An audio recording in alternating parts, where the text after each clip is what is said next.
السلام علیکم ورحمۃ اللہ۔ جی میرے پیارے بھائیوں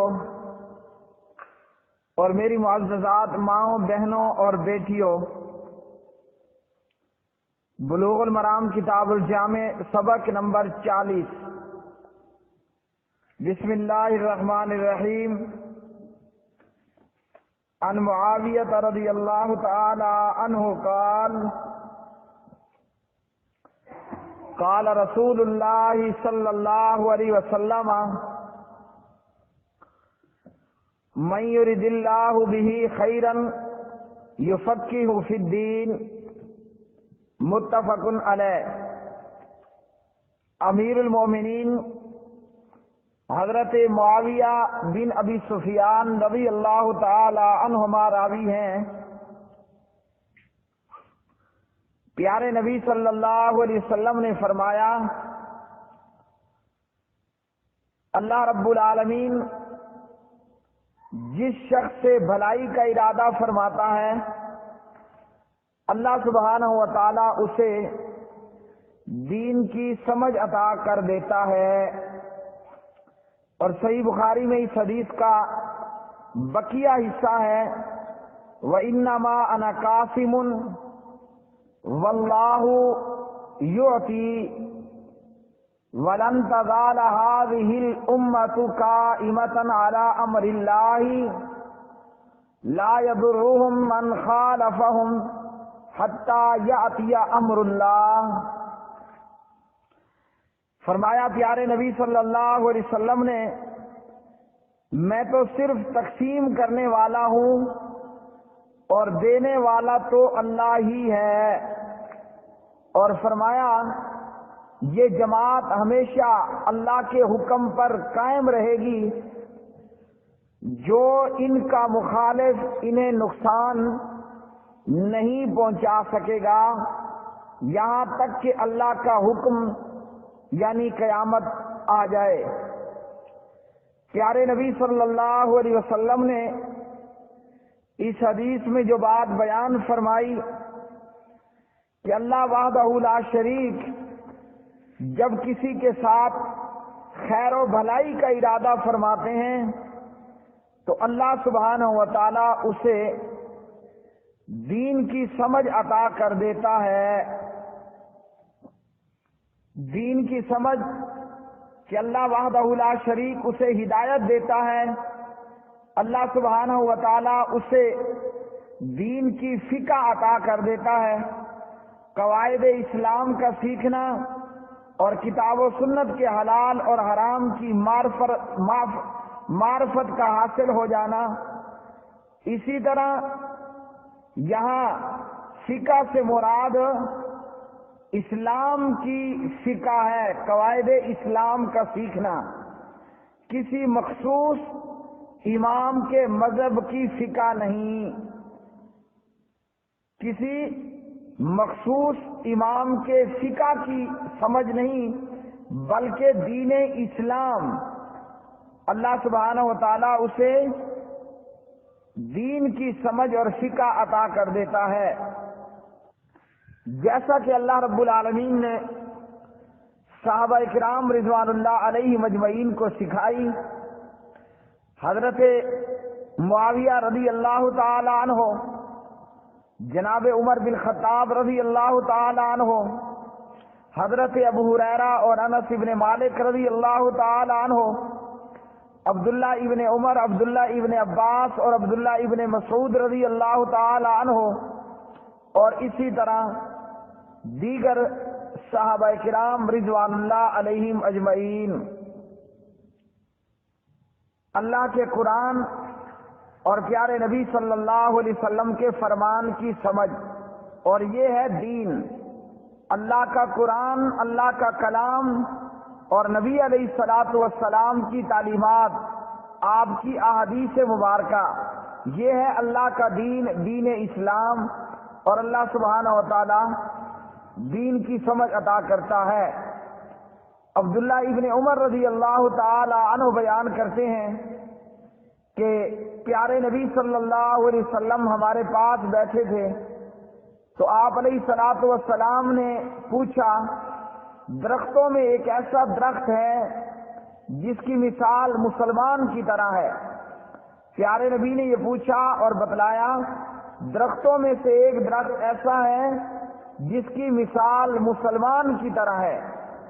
عبداللہ ابن عمر فرماتے ہیں کہ میں نے اپنے دل میں یہ چاہا کہ میں بتاؤں کہ یہ درخت جس کی مثال مومن مسلمان کی طرح ہے، میرا دل چاہا کہ میں کہہ دوں یہ کھجور کا درخت ہے، لیکن چونکہ میں سب سے چھوٹا تھا اس لیے میں خاموش رہا۔ اور پیارے نبی نے پھر خود بتلایا کہ اللہ نے جس درخت کی مثال مسلمان سے دی ہے وہ درخت کھجور کا درخت ہے۔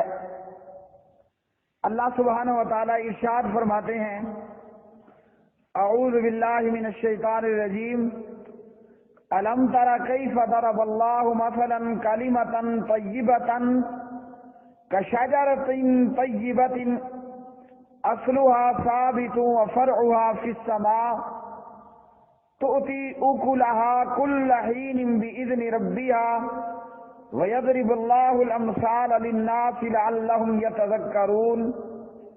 اے نبی کیا آپ نے نہیں دیکھا کہ اللہ نے کلمہ طیبہ کی مثال بیان کی کہ وہ ایک پاکیزہ درخت کی طرح ہے، اس کی جڑ مضبوط ہے اور اس کی شاخیں آسمان میں ہیں۔ کلمۃ طیبۃ سے مراد اسلام یا لا الہ الا اللہ ہے، اور کشجرۃ طیبۃ سے کھجور کا درخت مراد ہے۔ پھر اللہ رب العالمین نے فرمایا کہ یہ کھجور کا درخت رب کے حکم سے اپنا پھل لاتا ہے، اور اللہ لوگوں کے لیے مثال بیان کرتا ہے کہ لوگ نصیحت پکڑیں۔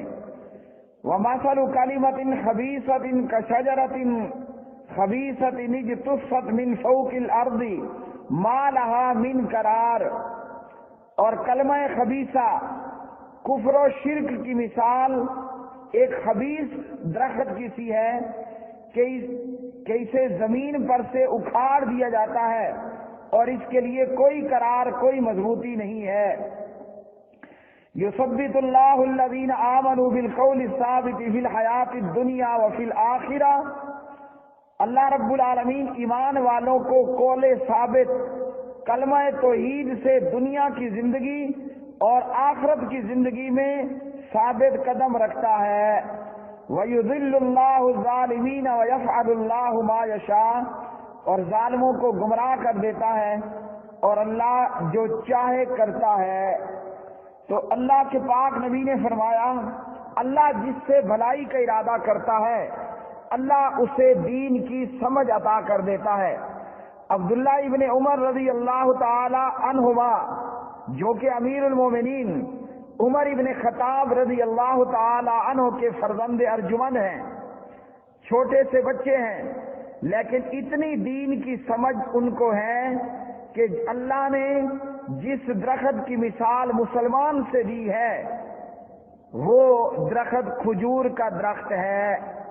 اور ایسے ہی اللہ نے دیگر بہت سے صحابہ کرام کو جو ہے وہ دین کا فہم اور دین کی فقہ عطا کی۔ بیش بہا دفعہ امیر المومنین عمر بن خطاب رضی اللہ تعالی عنہ مشورہ دیتے ہیں۔ پیارے نبی کو جو حکم تھا کہ وشاورہم فی الامر، اپنے جماعتیوں سے مشورہ کیجئے، جب پیارے نبی نے جنگ کے موقع پر اور اس کے علاوہ میں کبھی مشورہ مانگا، مشورہ دینے والوں نے مشورہ دیا، اور ایک طرف مشورہ عمر ابن خطاب کا بھی ہوتا، تو اکثر یہ ہوا کہ جو عمر نے مشورہ دیا وہی اللہ کا حکم بن کر نازل ہوا، اور جو حکم یا جو مشورہ عمر دیتا اللہ اسے قرآن بنا کر جبرائیل بھیج کر نازل کر دیتے۔ مثال کے طور پر عمر ابن خطاب نے کہا کہ ہر ایک اپنے رشتہ دار قیدی کو لے، فدیہ لینے کی بجائے اس کی گردن کو کاٹ دے، اللہ نے عمر کے مشورے کو قرآن بنا کر نازل کر دیا۔ عمر نے مشورہ دیا کہ ایمان والی عورتوں کو چاہیے کہ وہ پردہ کریں۔ اللہ نے قرآن بنا کر عمر کے مشورے کو بطور حکم نازل کر دیا۔ تو یہ مشورے کیا تھے؟ یہ من یرد اللہ بہ خیرا یفقہہ فی الدین، اللہ وحدہ لا شریک جس سے بھلائی کا خیر کا ارادہ کرتا ہے اللہ اسے دین میں سمجھ عطا کر دیتا ہے۔ اور پیارے بھائیوں، فقہ کہا جاتا ہے کہ اہل حدیث فقہ کے منکر ہیں۔ اہل حدیث فقہ کے منکر نہیں ہیں، نہ فقہ سے انکاری ہیں۔ فقہ وہ جو قرآن اور حدیث کی ہو، نہ کہ اقوال الرجال یا لوگوں کی آراء پر مبنی ہو۔ اللہ رب العالمین نے جن جن کے ساتھ بھلائی کا ارادہ کیا، اللہ وحدہ لا شریک نے انہیں دین کے اندر سمجھ بوجھ عطا کر دی۔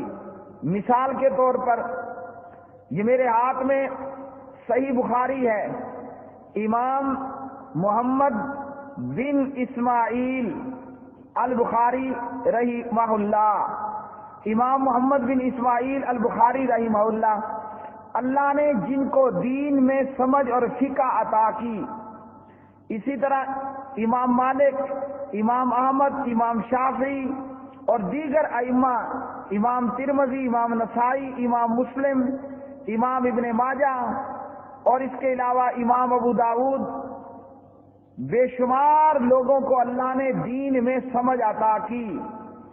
اور بھائیوں، دین میں سمجھ کا حاصل ہو جانا کیا رزلٹ لاتا ہے؟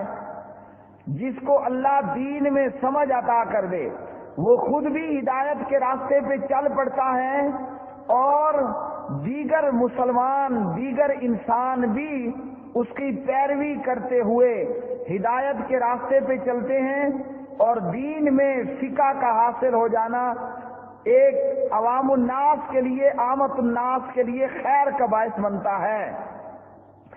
اللہ نے محمد بن اسماعیل امام بخاری رحمہ اللہ کو دین میں سمجھ عطا کر دی، اور اس سمجھ کا رزلٹ امام بخاری رحمہ اللہ کی سیرت میں، امام بخاری رحمہ اللہ کی کتابت میں ظاہر ہوا۔ امام بخاری رحمہ اللہ نے صحیح بخاری لکھی۔ پیارے نبی صلی اللہ علیہ وسلم کا فرمان، حضرت سلمان فارسی رضی اللہ تعالی عنہ راوی ہیں، فرماتے ہیں حضرت ابو ہریرہ رضی اللہ تعالی عنہ راوی ہیں، فرماتے ہیں کہ پیارے نبی صلی اللہ علیہ وسلم نے اپنا ہاتھ حضرت سلمان فارسی رضی اللہ تعالی عنہ کی ران پر رکھا اور فرمایا، اگر ایمان ثریا ستارے کی بلندی پر ہوتا تو ان لوگوں میں سے کئی لوگ وہاں تک پہنچتے اور ایمان کو وہاں سے حاصل کر لیتے۔ صحیح بخاری کتاب التفسیر، حدیث نمبر ہے 4897۔ پیارے نبی صلی اللہ علیہ وسلم کی صدیق کا مصداق اہل فارس کو ٹھہرایا گیا، اور اہل فارس اس حدیث پر پورے اترے۔ بڑے بڑے محدثین اور بڑے بڑے اولو العزم اور علم کے اندر احد پہاڑ، بڑے بڑے محدثین اور بڑے بڑے فقہا جن کا تعلق فارس سے تھا۔ امام بخاری رحمہ اللہ بخارا کے رہنے والے، اور اس وقت میں بخارا شہر ملک فارس کا حصہ تھا، اور امام بخاری رحمہ اللہ نے دین کو وہاں تک حاصل کیا جہاں تک وہ پہنچ سکتے تھے، اور جہاں تک عام پبلک نہ پہنچ پائی۔ امام بخاری رحمہ اللہ نے صحیح بخاری لکھی، اور اللہ نے امام بخاری کو دین میں وہ فقہ عطا کی کہ امام بخاری رحمہ اللہ نے صحیح بخاری لکھی، اور اللہ کے قرآن سے، نبی علیہ الصلوۃ والسلام کے فرامین سے کتاب العلم لائے، کتاب الوضو لائے، کتاب الغسل لائے، کتاب الحیض، تیمم، نماز، آذان، جمعہ، جنائز، زکوٰۃ، حج، روزہ، تراویح، اعتکاف، تجارت اور لاتعداد دنیا اور دین کے معاملات اللہ کے قرآن سے اور نبی علیہ الصلاۃ والسلام کے فرامین سے ان سے مسائل لیے اور دنیا اور دین کے معاملات میں قرآن اور حدیث سے فقہ کو اخذ کیا۔ تو امام بخاری رحمہ اللہ امام المفسرین بھی ہیں کتاب التفسیر لا کر، اور امام الفقہاء بھی ہیں کہ پیارے نبی کی ایک ہی حدیث کو ایک سے زیادہ ابواب میں لائے اور ایک ایک حدیث سے کئی کئی مسائل اخذ کیے۔ حدیث ایک ہے، آیت ایک ہے، لیکن ایک آیت ایک حدیث سے 20 مسائل کا حل نکالا۔ ایک آیت ایک حدیث سے امام بخاری نے 20 مسائل کا حل نکالا، اور یہ ہے اللہ کی طرف سے خیر کا عطا ہونا جو اللہ نے ان جیسے لوگوں کو عطا کیا، جس سے ہمیں یہ بھی معلوم ہوا پیارے بھائیوں، جب ہم امام بخاری کی صحیح بخاری دیکھتے ہیں، امام مسلم کی صحیح مسلم، اور اسی طرح احمد ابن حنبل کی اور اسی طرح دیگر کی کتب کو دیکھتے ہیں، تو ہمیں یہ اچھی طرح معلوم ہوتا ہے کہ دین اور دنیا کے مسائل کے لیے قرآن اور سنت، قرآن اور حدیث کافی ہے، شافی ہے۔ اگر امام بخاری ایک حدیث سے 20 مسائل اخذ کر سکتے ہیں تو کیا آج قرآن اور حدیث رہنمائی کے لیے کافی نہیں ہے؟ جبکہ کھانا خراب کیا گیا کہ قرآن اور حدیث کو بطور برکت لے لیا گیا، اور مسائل کے لیے، اعمال کے لیے جھوٹے قصے، کہانیوں اور من گھڑت واقعات کا سہارا لیا گیا، اور پھر نتیجہ کیا ظاہر ہوا کہ فضائل اعمال لکھی جاتی ہے، فضائل سنت لکھی جاتی ہے، حکایات اولیاء لکھی جاتی ہے، اور اسی طرح دیگر ایسی چیزیں، مثال کے طور پر کلیات امدادیہ لکھی جاتی ہے اور لاتعداد ملفوظات لکھی جاتی ہیں، جبکہ اللہ کا قرآن اور نبی علیہ الصلاۃ والسلام کی حدیث، آپ کی احادیث طیبہ دین اور دنیا کے مسائل حل کرنے کے لیے کافی ہے، لیکن قرآن و سنت سے مسائل کی آگاہی اس کو حاصل ہونے والی ہے جس کے ساتھ اللہ رب رحمان، جس کے ساتھ اللہ مستوی علی العرش خیر کا معاملہ کرے، خیر کا ارادہ کرے، اور اللہ جس سے خیر کا، بھلائی کا ارادہ کرتا ہے، اللہ اسے دین میں سمجھ عطا کر دیتا ہے، جیسا کہ اللہ رب العالمین نے حضرات صحابہ کرام رضوان اللہ علیہ مجمعین، اسی طرح تابعین، تبع تابعین، ائمہ فقہاء، ائمہ محدثین کرام رحمہم اللہ تعالی کو دین کی سمجھ بوجھ عطا کی۔ اور میرے پیارے بھائیوں، فقہ نام عالمگیری اور قدوری کا نہیں ہے۔ اگر فقیہ دیکھنا ہے تو محدثین کو دیکھیے، اور اگر فقہ دیکھنی ہے تو بخاری، مسلم اور ابو داود کو دیکھیے کہ یہ محدثین فقہا بھی ہیں اور یہ حدیث کی کتب فقاہت سے اور دین کی سمجھ بوجھ سے بھری ہوئی ہیں، لیکن بدقسمتی کہ آج فقہ کسی اور چیز کو سمجھ لیا گیا اور فقہا کسی کو اور کا کہا جانے لگا، جبکہ یہ حدیث کی کتب اور ان سے جو مسائل محدثین نے لیے اور مسائل کا اخراج کیا، اور یہ محدثین کی عظیم الشان جماعت بیک وقت یہ مفسرین بھی ہیں، فقہا بھی ہیں اور دیگر علوم کے ماہر۔ اللہ رب العالمین سے دعا ہے کہ اللہ وحدہ لا شریک ہمارے ساتھ بھلائی کا ارادہ فرمائے، اور اللہ وحدہ لا شریک ہمیں دین میں سمجھ عطا فرمائے، اور یاد رکھیے دین کی سمجھ بوجھ اسے حاصل ہوتی ہے جو قرآن اور حدیث کا پڑھنے والا ہو. جو ادھر ادھر سے لوگوں کی آراء اور اقوال میں ہی اپنا وقت گزار دے اسے پھر یہ نعمت نصیب نہیں ہوتی. وما علینا الا البلاغ المبین.